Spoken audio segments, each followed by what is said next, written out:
मध्ये हरिप्रसाद जेव्हा ईव्हीएम मध्ये छेडछाड केल्याचा आणि ईव्हीएम चोरल्याचा आरोप करण्यात आला तेव्हा ते प्रसिद्धीच्या झोतात आले. हरिप्रसाद म्हणतात, कोणत्याही इलेक्ट्रॉनिक उपकरणाशी छेडछाड केली जाऊ शकते असावी, तरच त्यांचा गैरवापर होणार नाही याची काळजी घेता येईल. हरिप्रसाद 2009 पासून ईव्हीएमच्या मुद्द्यावर सक्रिय आहेत. इलेक्शन वॉचचे समन्वयक व्ही राव यांनाही त्यांनी तांत्रिक मदत केली आहे. राव यांनी ईव्हीएमवर सर्वोच्च न्यायालयात धाव घेतली. सप्टेंबर 2009 मध्ये निवडणूक आयोगाने त्यांना ईव्हीएम हॅक करण्यासाठी निमंत्रित केले होते. निवडणूक आयोगाने हरिप्रसाद यांच्या टीमला काम पूर्ण करण्याआधीच थांबवले. यानंतर निवडणूक आयोगाने सांगितले की त्यांची टीम ईव्हीएम हॅक करू शकत नाही. आयोगाने त्यांना काम पूर्ण करू दिले नाही, असे हरिप्रसाद म्हणाले. या संपूर्ण घटनेचे व्हिडिओ रेकॉर्डिंग प्रसिद्ध करण्याचे आवाहनही त्यांनी केले होते.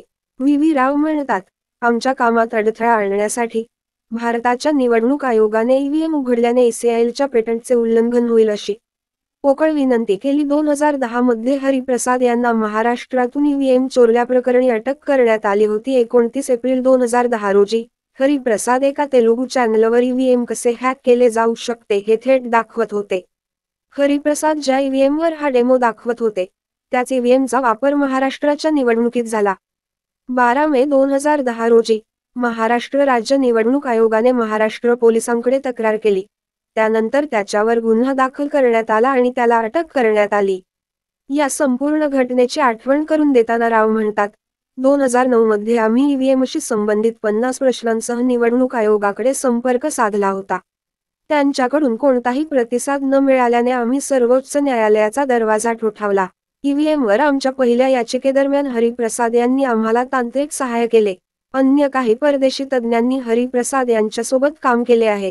ईव्हीएम होऊ शकतात यावर आम्ही तेलुगू चॅनलवर लाईव्ह करत होतो. हे ईव्हीएम आम्हाला महाराष्ट्रातील एका व्यक्तीने दिले होते.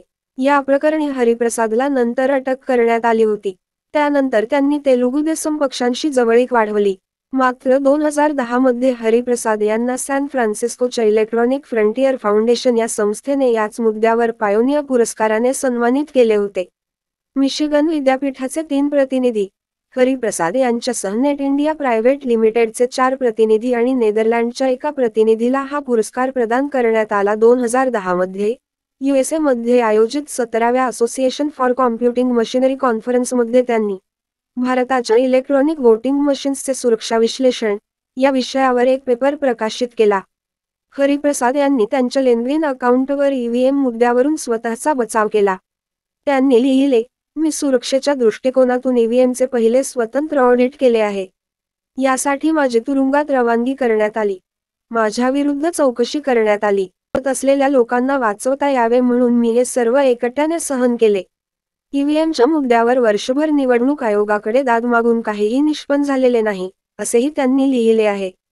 ते आंध्र प्रदेशी गव्हर्निंग कौन्सिलचे सदस्य होते आणि आंध्र प्रदेशच्या रिअल टाइम गव्हर्नन्स कमिटीचे तांत्रिक सल्लागार म्हणूनही काम केले आहे.